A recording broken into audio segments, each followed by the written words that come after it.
I found the texts on a Tuesday night, and my world shattered like glass under a hammer. It wasn't just a message or two. It was a whole conversation. A hidden life my wife Emily had been living right under my nose. "I'm just waiting for his inheritance, then I'm yours," she'd written to her ex, Jason. Those words burned into my brain, each syllable a fresh stab to the chest. I sat there, phone in hand, staring at the screen until my eyes blurred, wondering how the woman I'd loved for 8 years could be someone I didn't know at all. Let me back up. I'm Tom, just a regular guy, 34, working as a high school math teacher in a small town. Emily and I met in college, back when we were both broke, dreaming big, and laughing over cheap coffee in the campus diner. She was vibrant, with this contagious smile that made you feel like you were the only person in the room.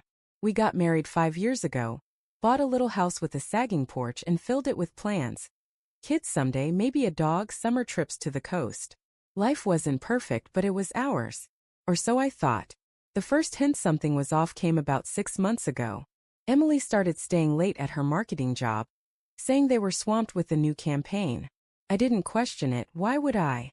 She'd always been ambitious, and I was proud of her hustle. But then there were the little things.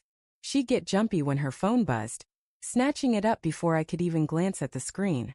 She started wearing perfume again, the kind she hadn't touched since our dating days. Once I caught her smiling at her phone in the kitchen, a soft, private smile I hadn't seen in years. When I asked who she was texting, she laughed it off, saying, "Just a work friend, Tom, relax." Her voice was light, but her eyes darted away. I'm not the jealous type. Never have been. But those moments started piling up, like pebbles in a jar, until I couldn't ignore the weight. I tried talking to her, asking if she was okay, if we were okay. "Of course we are," she'd say, kissing my cheek, her hands cold against my skin. But her answers felt rehearsed, like lines from a script she'd memorized. I started waking up at night, staring at the ceiling, wondering why I felt like a stranger in my own marriage. Then came that Tuesday. Emily was in the shower, and her phone was on the kitchen counter, buzzing like it was alive. I don't know why I picked it up, call it a gut feeling, call it stupidity. Her lock screen was a photo of us from our honeymoon, smiling on a beach, and for a second I hesitated. But the phone buzzed again and I saw the name Jason. Her ex from college, the guy she dated before me, the one she swore she hadn't spoken to in years. I typed in her passcode, our anniversary 0520, and there it was, a thread that stretched back months. I scrolled, my heart pounding so loud I thought it'd wake the neighbors. "Miss you," she'd written. "He's clueless," she'd said. And then the one that stopped me cold.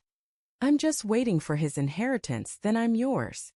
My dad had passed a year ago, leaving me a chunk of money we hadn't touched yet. Money we were saving for a bigger house, maybe a family.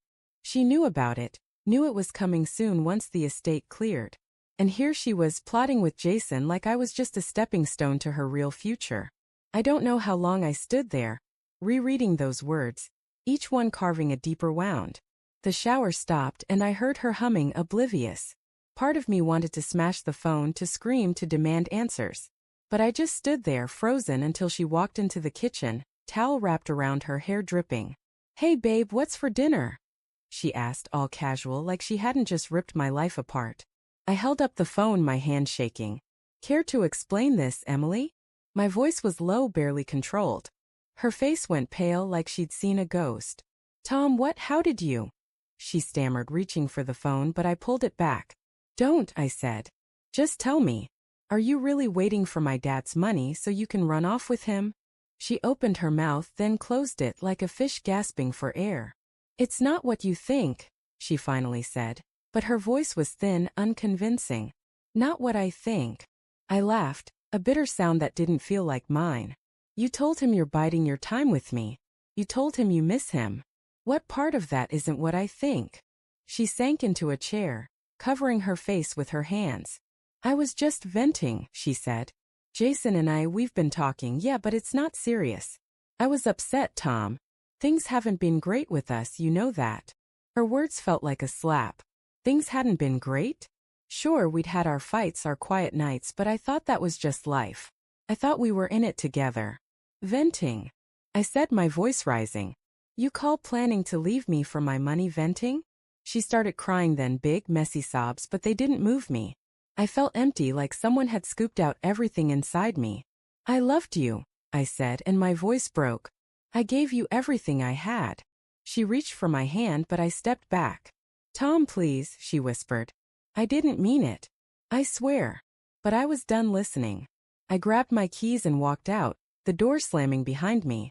I drove for hours, no destination, just me and the ache in my chest, replaying every moment of our life together, wondering which parts were real.